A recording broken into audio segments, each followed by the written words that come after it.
My name is Dario Hasenstab. I have a degree in international affairs, and I'm here with Balder Hagritz, a former university professor of mine, as well as an IR consultant. And together, we're bursting the Western bubble. Today, we will analyze how to understand Victor's justice through the lens of the Western bubble. Because while Western societies have many strengths and significant weaknesses, in order to analyze these, we use the concept of the Western bubble.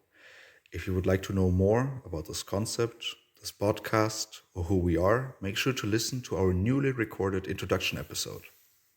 Balder, just in general, are you excited about the topic of Victor's justice? Hi Dario, good to be here again. Yes, very much so, because this is our first episode of the new year of 2023, which is exciting. And our perspectives on history, Victor's justice, the way we revise history is such a fundamental aspect to all the other items that we talk about, is that I think this is a very good way to start this new series. And because there's no housekeeping and no question of the week this week, let's start with the first category. And what are the facts? History has always been an area of contention, and our interpretation of it has changed based on contemporary society and our recent experiences. There are two concepts important to changing our perception about history. First, historical revisionism is the reinterpretation of historical accounts based on challenging the orthodox views held by professional scholars about the past. This happens through introducing contrary evidence or reinterpreting the motivations and decisions of the people involved. Second, historical negationism, also called denialism, is the act of revising history based on selective coverage and memory of the past by ignoring facts that do not follow the wanted narrative or overemphasis of the wanted narrative. And ultimately, the worst part of it would be the falsification of facts. Victor's justice, on the other hand, refers to the distorted application of justice to the defeated party by the victorious party after an armed conflict or war. Victor's justice generally involves the excessive or unjustified punishment of defeated parties and the light punishment of the victors. Moving on to the next category. What is the bubble? So why is this topic so relevant to the Western bubble, Boulder? Well, as our listeners will know by now, the main objective of our podcast is to expose and thereby also strengthen our societies, to expose our societies' tendency to misinterpret reality, to be blinded by this Western bubble, blinded by our own sense of superiority and our own belief systems that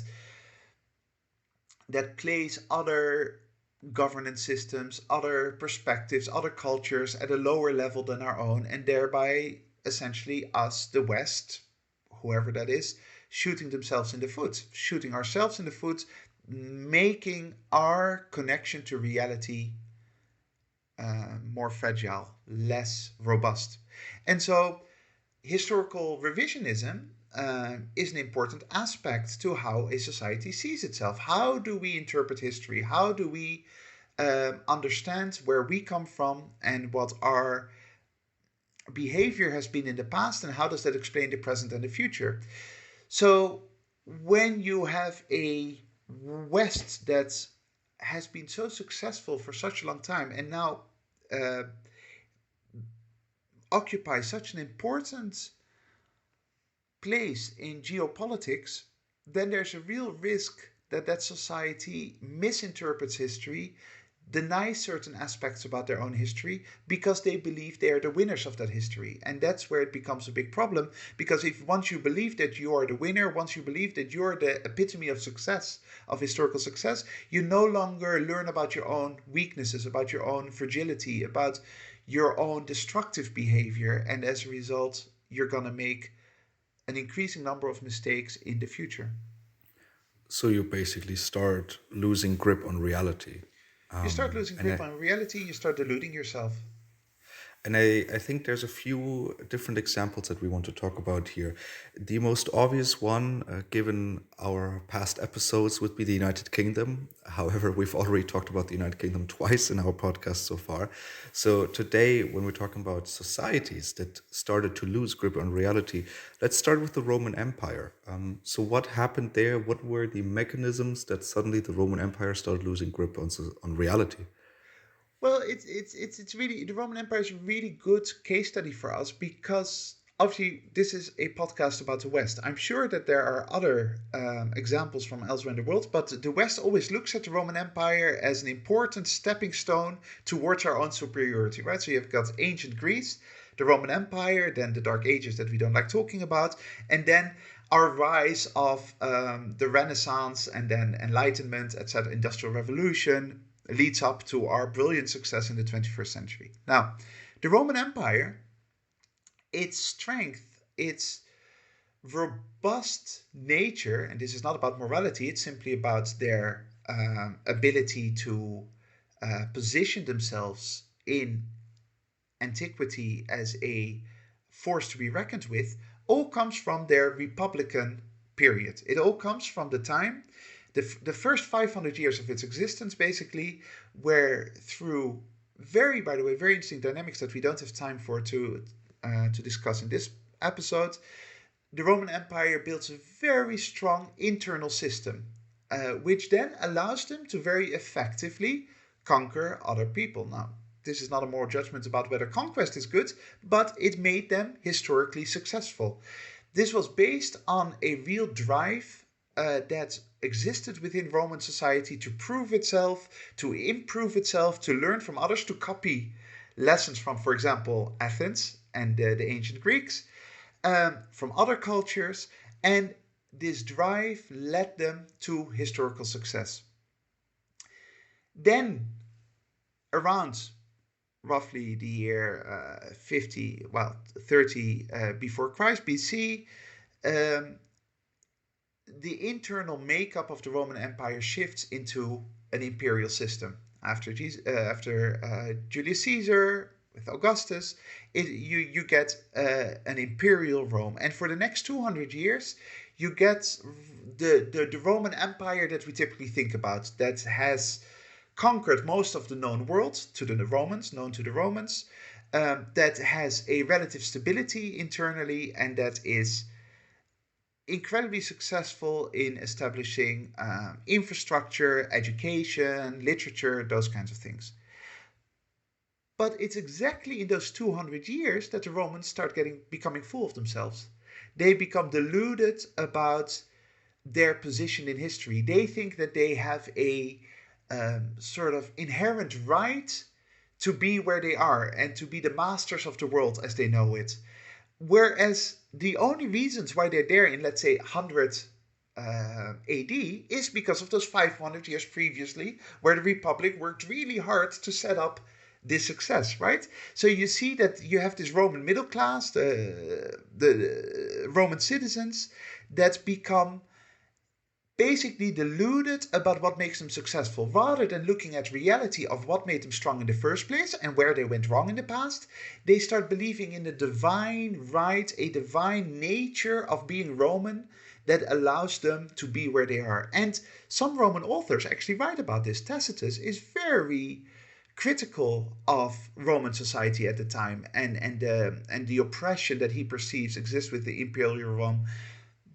But the drive to improve and to learn is gone. People sit back on their laurels, if you like.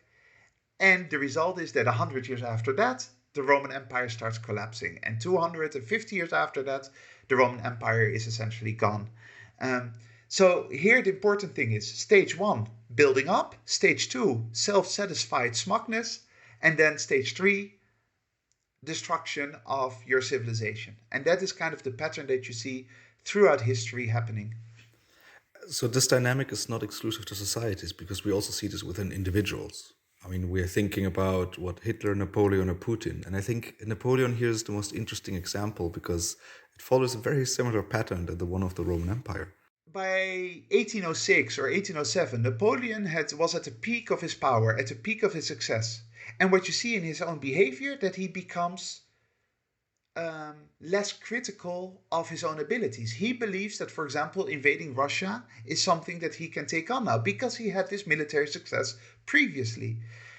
That is a clear sign of no longer sufficiently being in touch with reality. And that leads to then 1812, 1813, and then Waterloo, of course, the collapse of his empire and the collapse of his position. It is a very common psychological process that you see within society and in individuals.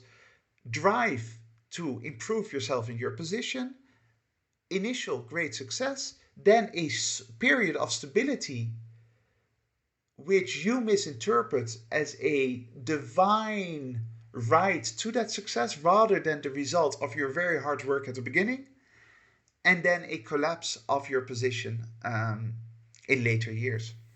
So it is this psychological attitude within us humans that we simply like winning, but we don't like losing. We even look down on failure. That, that is something that everyone probably listening to this recognizes at some level. We as human beings want to be associated with success. We want to be associated with the winners. We want to be associated with those things we admire. And when someone doesn't represent those aspects, or society doesn't represent those aspects, we look down on them. Maybe not consciously, like, oh, I look down on you, but certainly subconsciously. You see a homeless person in the street, even if you show empathy or you feel that you should help that person, you also have a psychological mechanism that says that person is a loser and I'm kind of better than that person because I can help that person. Sort of that Mother Teresa complex, right? The idea of me helping you puts me in a position above you morally. And the other way around. The moment you have someone that can help you, let's say a billionaire that can offer you a job or that can offer you a business opportunities, you look up towards them. And the fact that you need them, that they are somehow economically or otherwise better than you, means that you will interpret them as something more positive than you should, and you interpret the homeless person as someone more negative than you should. So then the mechanism of this within the Western bubble and looking at historical negationism is, let's only look at the wins and the highlights of Western history, but and I don't want to say we actively forget about them. I don't think it's an active process where we say, let's not talk about the Iraq War, but it's a subconscious action where we simply like to forget mentioning these things because it doesn't make us feel very good about ourselves. It does make us very good about ourselves, and we argue it away subconsciously or consciously as something like, oh, those were small missteps or these were small problems. And yeah, it's not great that it happened, but the bigger picture is the picture that I want to portray about success. I don't like thinking of myself as a bad person. I don't like to think about my society as a bad society because I love myself or I love my society, and somehow critically looking at my previous steps in life or previous centuries as a society somehow seems disloyal towards myself or towards my society. So, yeah, we understand that sometimes things don't go well, but we prefer to write about all the good things we did and all the heroic things we did and all the wonderful things. And this is, just have one look at LinkedIn or at social media and how many people actually write about their mistakes or about their failures. Very few. Most people advertise all the good things that they have done over the past year or all the wonderful comments or reviews they've received from customers or colleagues or students, rather than saying, hey, you know what? I really messed up 3 months ago. I just want to share this with you because it's useful to know. Nobody or very few people do this. So then let's look how this mechanism behind the Western bubble, historical negationism, translates into reality. And there's three examples that we've picked out. So the first one is, just forgetting certain acts of cruelty in particular. The first one that comes to mind would be colonialism. Yeah, so even though the way that we nowadays in the 21st century talk about colonialism is a bit different than, for example, what we did when I was a child in the 80s or 90s, it's become a little bit more advanced and a little bit more modest than before. You still very much see this overall tendency of saying, okay, look, Europeans were incredibly successful. They were advanced scientifically. Look at the amazing explorers who went across the globe heroically discovering, and I put this in quotation mark, which isn't visible in a podcast, discovering the Americas, discovering Asia, discovering Australia, and we gave it our own name. And unfortunately, of course, during that time, we also did a few things that weren't great. Whereas probably a much more objective analysis would be, hang on, this was an aggressive and often cruel imperialistic Europe that imposed itself on the rest of the world. And yes, there were some nice things about it as well. Like there's something nice about sailors exploring the oceans, sure. Nothing wrong with a sailor exploring the oceans and coming across peoples that they haven't been in touch with before. That's brilliant. But surely a more objective analysis is actually emphasizing the cruel, aggressive, imperial conquest that Europeans engaged in during colonial times. And yet we turn it around, right? Our overall narrative is the opposite. This was a time of European success where unfortunately Europeans once in a while also did something that isn't pretty. And another example closer to our times would be World War II. And here, I mean, there is a lot of talk, and we're going to go further into detail about this on when we talk about Victor's Justice. But there's a lot of talk about, what the Nazis did, what the communists did, what did the baddies do. However, there's very little talk about the actions and the implications of the actions of the Allied nations. So, I mean, the example that in Germany always comes up is the bombing of Dresden, which was, well, militarily and strategically unnecessary. But then, the more extreme example here is obviously the nuclear bombs dropped on Hiroshima and Nagasaki. Absolutely. And whether there was some military purpose or not to both of those cases that you mentioned, because you can always argue, look, it accelerated a little bit the end of the war. Certainly in the case of Japan, there's always this continuous debate, like how many American soldiers would have died if they invaded Japan. Those kind of questions almost seem irrelevant to me because this is one country that dropped two atomic bombs on another country, regardless of the circumstances. Surely that in itself is a crime against humanity. With two bombs kill that many people voluntarily without you existentially being threatened at that time anymore, because both Dresden and the atomic bombs in Japan were at a time that nobody doubted that Germany and Japan would be defeated. I mean, that was completely obvious. The question was when and in what way.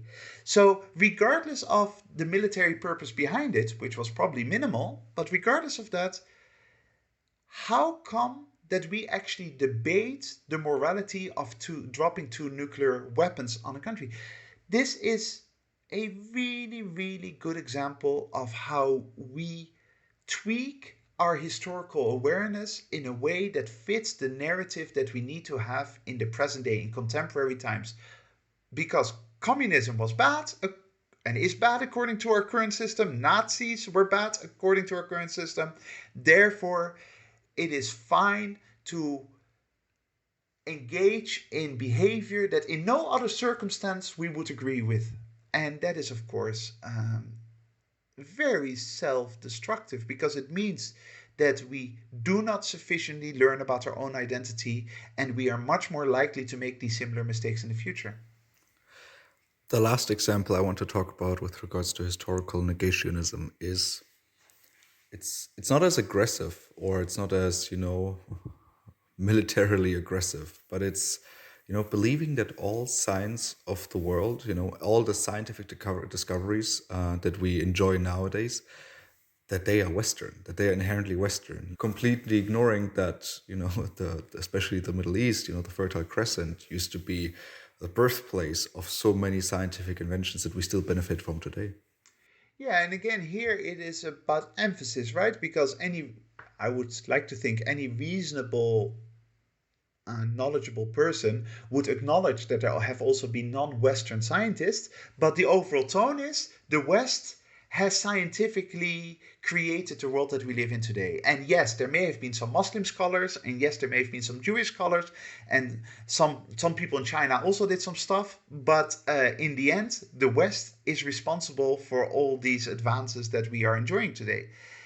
And of course, that is so very far away from reality. The West has been very productive over the past few hundred years. Absolutely. More productive, probably scientifically, than other regions in the world. But that is related to the fact that we're talking about economic and geopolitical dominance over the past few hundred years of the West. If we had had this conversation in the 11th or 12th century, the West would have been nowhere in terms of scientific progress. All those foundations that afterwards Western scholars built on were built up in the Muslim world. And on the other side of the world, China, where China was scientifically way more advanced than anything that Europe could ever cough up. So let's move on from historical negationism to Victor's justice. And here, I think the first one and the most prominent example that always comes up are the Nuremberg Trials. So the trials were the four winning allies of France, the United Kingdom, the United States, and the Soviet Union at this time. They basically set up trial, and one judge from each country was then ruling over, the German officials involved in the Second World War and more importantly in the Holocaust. And I know that here in Germany they're not as controversial. It's usually analyzed from a point of view from international law. Can you determine that, despite these actions being completely legal under the German law at the time, can they be declared illegal under some form of international humanitarian law? So there was, that element, but I know that internationally, especially from, an Anglo-Saxon perspective, this is sometimes debated in a different way. Right, not that often. I would think, but please correct me if I'm wrong here, Dario, that the reason why it's not very controversial in Germany is that would then lead to Germans almost implying that Germans shouldn't have been punished for the deeds of the Second World War, and that's of course the last thing that Germany wants to imply. So therefore, it is trickier in Germany to talk about it than in the rest of the world. But if you look at the nature of the Nuremberg trials, we should of course start by acknowledging the obvious fact that it was only just and proper to put the criminals, the genocidal maniacs, and everyone else responsible for the Holocaust on trial. Obviously, I mean, there's absolutely no argument there. But if you look at the very nature of how the Nuremberg trials were set up, this was the loser of the war, which was responsible for horrible acts, the loser of the war being tried by judges from the three winners, or four winners if you count France, Britain, the United States, and the Soviet Union. They provided the judges who were now going to pass judgment on their defeated enemies. That by itself, as a mechanism, is already a very dodgy mechanism, because there you already cannot really talk about justice in any moral sense, because this is the winner punishing the loser. If it had been a trial executed by people from all over the world, including, I don't know, people from Zambia and people from Colombia and people from Argentina and people from China, then maybe there would have been a different story to tell here. But this was the winners imposing their wrath upon the losers. Now, in this case, a lot of those losers deserved the wrath, but the mechanism has nothing to do with fairness. And more importantly, the mechanism did not include any of the acts, you mentioned Dresden before, any of the acts committed by the Allies. Nobody judged Allied behavior. Nobody investigated Allied behavior. The behavior of Allied soldiers entering Berlin at the end of the war, and the horrible stories of their behavior within Berlin, the unnecessary destruction caused, the cruel punishment of German and other civilians who had very little responsibility for any of the crimes committed. Those deeds were never investigated. So this is the very essence of victor's justice, where you say we as winners are selectively gonna look at who we investigate. We're selectively going to judge people, and we're going to ignore ourselves. The next example, and by the way, all three examples have to do with Germany. I'm going to claim this simply because these are the examples that I will know about the most.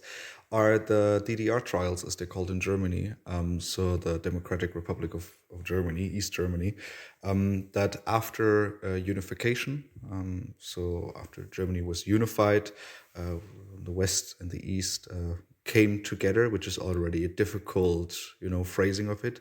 When then, especially the border guards, the ones who were shooting at people trying to cross from the east into the west and killed somewhere, I think, 400 people, when they were put on trial, as well, and then from a West German perspective, it wasn't Western German judges, but Eastern German courts at that time were a direct, basically, extension of Western German courts. And they were basically trialed by the victor. And you not only had that, but you also, that's the example you always bring up, you also had Eastern German spies being trialed, while Western German spies were not. I don't know how this was or how this is looked at within Germany, but from a Dutch perspective, even at the time, I remember it. I was young, but my family was very much, interested in these items, and we discussed these things a lot over dinner.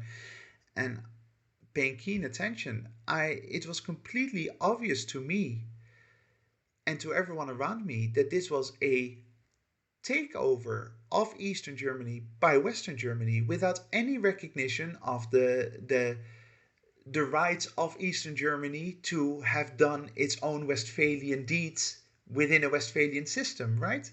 Um, is that something that is discussed in Germany in these days? So when it comes to the trials, not. So the victor's justice, not necessarily. I mean, this is already going a bit into the next category, what's the damage? But it's more discussed from a perspective of it wasn't so much of a unification, it was more West Germany absorbing East Germany. Yeah, there was very little, there was very little form of, let's take the best of both systems and combine them. For an example, due to the nature of the system, the differences between men and women in wages in East Germany are very low compared to the West. Those lessons learned were never taken, and so it was really just the West absorbing the East.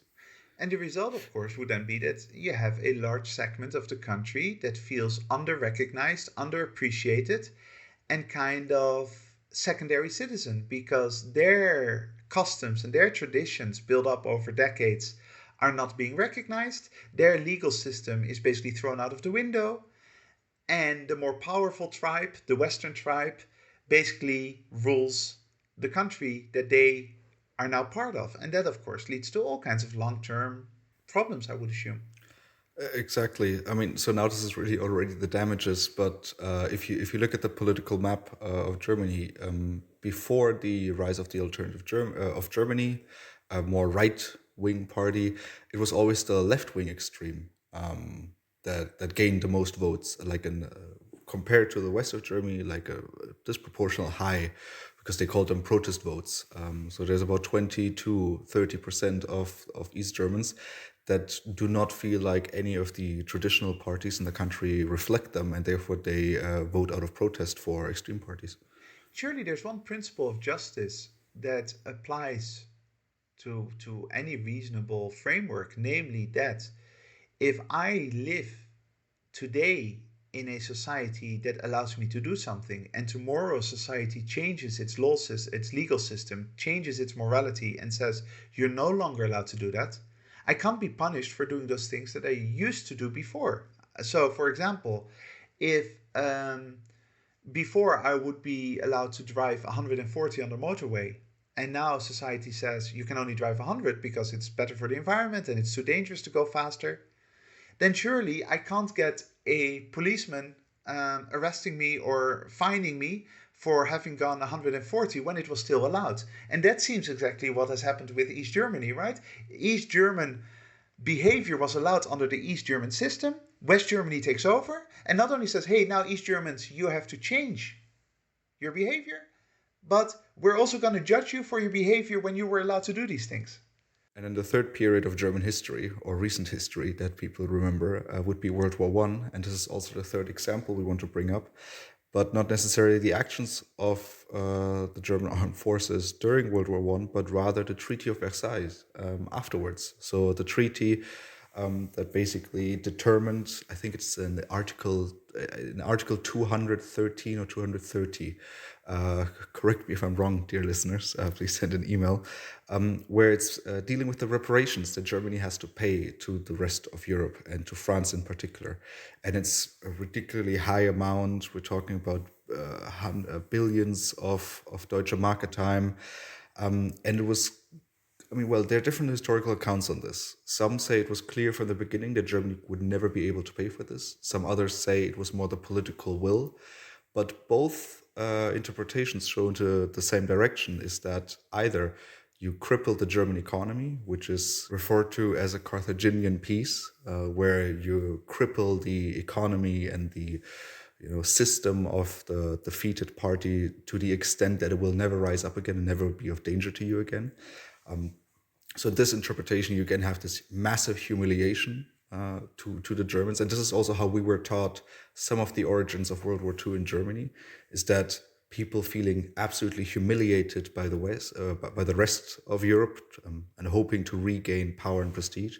And if you look at the other interpretation, where it's only about the lack of political will to actually pay these reparations, it points in the same direction, where it was seen as a humiliation. So here you see how, and we're going to go into the damage again already a little bit, where you have victor's justice, or a form of victor's justice, leading up to one of the biggest catastrophes that humanity knows until today. And this is such an interesting example for two reasons, namely that one, the First World War was not a morally righteous war on any side. There's of course an overwhelming case to be made that in the Second World War, Germany were the bad guys, and the Allies were the good guys. In the sense, we know this because of the Holocaust. There is a strong case, slightly less obvious, but a strong case to be made that the East Bloc, the Warsaw Pact, and the Soviet Union were on shakier moral grounds than the West. So you can see how we look at the collapse of the Warsaw Pact and the Soviet Union as a good thing in history. But with this First World War, there is no such moral judgment to be ever made. These were two power blocks that just clashed into each other with different perspectives, different ideologies, but it's very hard to make the case that one was morally superior to the other. So that would mean that at the end of the war, punishment of the defeated party surely requires a certain modesty on behalf of the victors. You would like them to understand that this wasn't a major victory for morality or humankind. This was just a military victory by one of the two power blocks, not much else. And yet, we have rewritten history in a way as if the First World War and Second World War were both incredibly moral enterprises, whereas that's only true for one of them. Now, the second reason why this is so interesting is that this is the perfect example, talking about the damages, of how rewriting or being biased in your historical interpretation, self-serving historical interpretation, and victor's justice, how they come to bite you later on. Because nobody can argue that the Second World War in any way was beneficial to Great Britain or France. Obviously they weren't. They were incredibly damaging to Britain and France. So then If you look at what led up to the Second World War and you study how Britain and France imposed victor's justice on Germany with the Versailles Treaty, surely it makes sense to say, okay, what did we do wrong here, being London or being Paris? Where did we go wrong? Oh, you know what?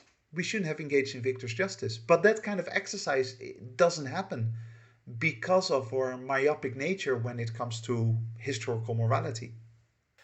Now that we've been talking about the damage so much, let's officially move into the category. And can you explain to our listeners what is the problem? And let's start all the way at the top again of these 6 examples we mentioned. So on historical negationism, what's the damage of, forgetting certain acts and the cruelty of certain acts? And we mentioned colonialism here. What's the damage of that? The result of that is that you paint an overly rosy picture of who you are or who you have been, either as a society or as an individual. And that means that you are going to be delusional about your weaknesses and delusional about your strength. You're going to overemphasize your strength, everything that's good about yourself. You're going to underemphasize everything that's maybe weaker about yourself, that requires work, that requires reflection. And it makes it much more likely that you continue the destructive acts that you engaged in the past, right? Uh, it also means that it's going to be much harder for you to connect to your surroundings that were the victim of your mistakes. So if you are a colonial power, and let's say the Netherlands, and you are unaware or you have filtered out the dark behavior of the Dutch versus Indonesia, then now in 2023, if you're a Dutch diplomat, you're going to have a very hard time connecting to Indonesia, even when it comes to business deals or anything like that, because you don't understand why they look suspiciously at you. You don't understand that their grandfather has been killed by people from your country. And as a result, you're not going to be able to effectively relate to that world because you have no clue about what your actions were. This can also be put at an individual level as someone.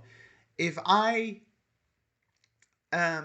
if 10 years ago you and I met and I stabbed you with a knife in your side, and then I move on and I forget about that, and then I meet you again 10 years later, then I shouldn't be surprised that somehow my relationship with you is difficult.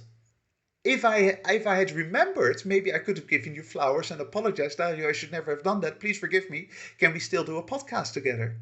But if I forget, there's no way for me to build that bridge with you. And my connection to you and my connection to myself is weaker as a result. So it actually makes a lot of self-interested sense to not forget about our dark behavior, because it makes us stronger in the present and in the future. And what's the damage if you don't stab me with a knife, but you drop a nuclear bomb on me? Well, that's exactly, in many ways, it is amazing how the United States and the West has gotten away with some of these things. Dropping a nuclear bomb, being responsible for tens of millions of deaths in Latin America during colonization, tens of millions of deaths in the long term in Asia, in Africa, slavery, the enormous crimes that Europeans and the West have committed over the past few hundred years. The only reason why we have gotten away with it so far until this moment, is because we're still kind of in charge of global dynamics, and people, it would be too costly for people to really hold us to account. But be careful, because the West is on the decline, and 50 or 100 years from now, people might actually start remembering things that we did. So let's move on to Victor's justice. We already talked about the damage of the DDR trials and how Eastern Germans feel absorbed and not unified, and how this leads to political differences. Now we've talked about the damages of the Treaty of Versailles. However, we haven't talked about the damages of the Nuremberg trials yet. So what are the damages except that justice wasn't really served? Right, and that in itself is already a serious damage, right? It's just harder to quantify or to specify, because then you get into what is justice, what is the importance of justice. But as a general remark, we can say not providing justice about historical crimes or historical damage leads to long-term dark patterns, people feeling left out, and so we need to identify that. But more importantly, simply from a self awareness perspective, from a making us be better at what we do over time, and surely that needs to be the goal of any society. The lack of introspection when it came to the Nuremberg trials, the lack of holding to account allied behavior, means that we build this knowledge that is visible on a daily basis in our society in 2023, that the West is inherently incapable of engaging in structural destructive behavior. That when we are engaged in a war, it's a just war because we are the West, so we always engage in just wars. And when in that war something happens that may seem immoral, it is an unfortunate mistake, but not something that we have to take very seriously. Whereas another type of interpretation after the Second World War would have been, okay, we're all very happy that we won and that the Nazis lost. That's good news for the world. Despite the incredible damage that was caused during this time period. However, we were also a belligerent party. And let's have a clear look at all the things where we actually did things we shouldn't have done. And let's make that list be pinned on every wall of every military commander to make sure that in the future we don't do it again. That would have been incredibly useful, but we didn't do that. So another part of the damages that's not as serious maybe on a because it's not on a policy making level, but we stumble upon this while preparing for this episode because let's be honest, everyone's to go-to source for anything ever is of course Wikipedia. But when it comes to the Wikipedia article on historical negationism, there is something concerning, and so overall to listeners, I mean, don't be surprised if the English Wikipedia article is written with a Western bias. I don't think there would be, I don't think anybody should be surprised about this. But in this article in particular, it stood out to us that after the definition, the author included some examples of historical negationism. And those include the Holocaust denial, the Armenian genocide denial, the lost cause of the Confederacy, the myth of the clean Wehrmacht, Japanese history book controversies, the Holodomor denial, and the historiography in the Soviet Union during the Stalin era. Walter, what's problematic with these? Well, if you actually look at this list, they are all criticizing those that we reject historically from a Western perspective. So we reject, of course, Holocaust denial. So therefore, we use that as an example. Okay, fine. We are on the winning side. And the West is proud of having stopped the Holocaust, rightfully so. Mother. The lost cause of the Confederacy. We like the fact that the North has won because slavery was bad. And we used now the example of the Confederacy lost cause mythology as an example of negationism. Japanese textbook controversy. We don't like what the Japanese did, so we use that once again as an example. We don't like Stalin, so we talk about the Soviet Union during the Stalin era. The point here is that all of these examples are about others. They're not about our current Western society actually engaging in negationism, whereas we very much do. Because what are some of the examples that we should include? I mean, the first one that we thought in the preparation of this episode was the Crusades. The Crusades, I don't know how they're being taught at schools right now. My son is slightly too young still to have that at school, but over the past 40 or 50 years at least, Crusades have been portrayed as brave knights in the West. Crusades have been portrayed as brave knights fighting in the Holy Lands against dark-skinned others, right? Muslims, but people who don't look like us. Whereas, of course, if you look at a more realistic approach, it was Christian barbaric invaders without any real moral compass invading another society. Yet that's not how it's being told. It's always about the brave knights fighting against the barbarians, which is, of course, absolutely negationism of reality. We listed a few other examples to quickly go through them. Dutch students, my country, learning about the adventurous VOC, the East Indies Company of colonial times, sailing the oceans and fighting pirates rather than the local cruelty that they inflicted. Lack of recognition of the Soviet role in defeating Nazi Germany. If you look at the number of victims in the Second World War, I believe that the UK and the United States had something like 450,000 people dying. The Soviet Union, something like 23, 24 million people dying. That is never recognized in Western literature in a significant way. It's as if the Soviets were only a sideshow to defeating Nazi Germany, because we don't like the Soviet Union. Dutch or Polish populations pretending that the Holocaust was committed purely by Germans, whereas we know that Dutch and Polish administrations, governments, civil servants, but also the general population happily helped in many cases with putting Jewish people into trains and sending them to Auschwitz and elsewhere. Hollywood films. If anyone has seen the 1960s film called Zulu with Michael Caine, where brave British soldiers heroically fight off hordes of Zulu barbarians. I don't think I even need to go into why that is. A complete distortion of what reality was like. Black Hawk Down, about the crisis in Somalia, where 17 US soldiers died. If you watch that film, it is as if the Somalis are just barbarians, dangerous creatures about to eat the US soldiers alive. And every time a US soldier dies, it is with slow motion and tragic music. And every time a Somali person dies, it is as if we're talking about animals rather than actual human beings.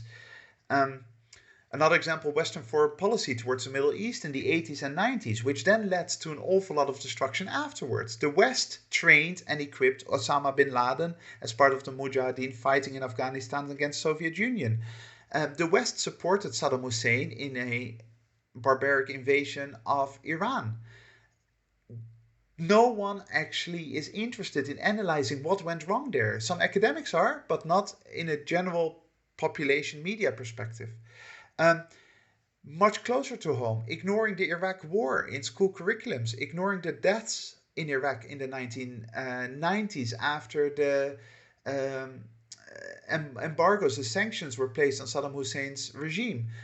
Hundreds of thousands of children died because of those Western imposed sanctions. Nobody talks about that. At least 500,000 Iraqis died as part of the invasion of Iraq in 2003. Nobody really seems to care about that. It is shocking if you start making this list how many examples of us actually negating realities from history are not being discussed. And then a Wikipedia article only talking about the things that we like discussing rather than our own issues that we feel uncomfortable about. So let's move on to the last category. And what now? So what do we do from here?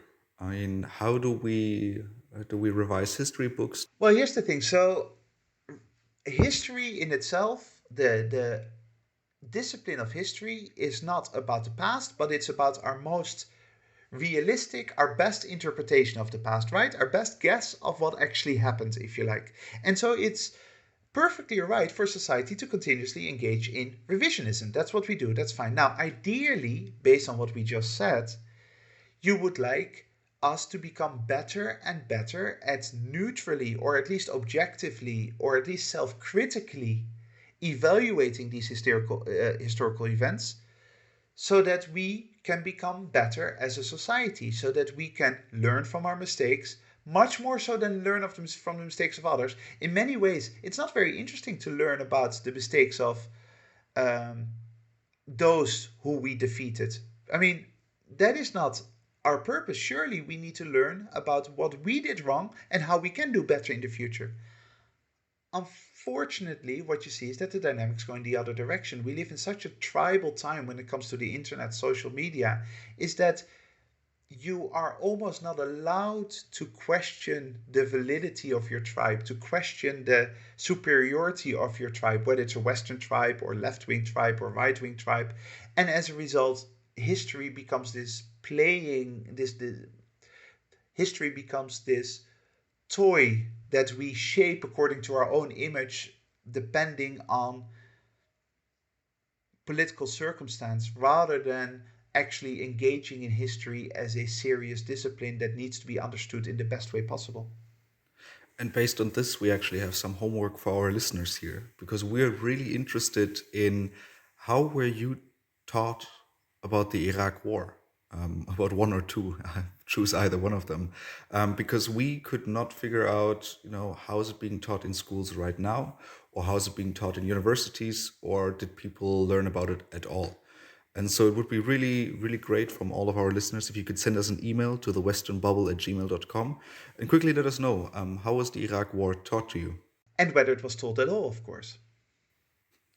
And this seems like a great moment to end today's conversation on Victor's Justice. If you have any questions, comments, or regards, make sure to send us an email to thewesternbubble@gmail.com and we will try to incorporate them in our following episodes. Also, don't forget your homework. Thank you very much to the listeners for joining us today. Make sure to join us again next week when we burst the Western bubble. That is it from my side. Balder, which closing quote did you pick for us today? I've gone back to an old favorite who I already quoted once before, but we shouldn't ever have enough of him. It's from George Orwell, 1984. I know it's a cliche. Um, there is the sentence that goes, "Who controls the past?" When the party slogan controls the future. Who controls the present controls the past.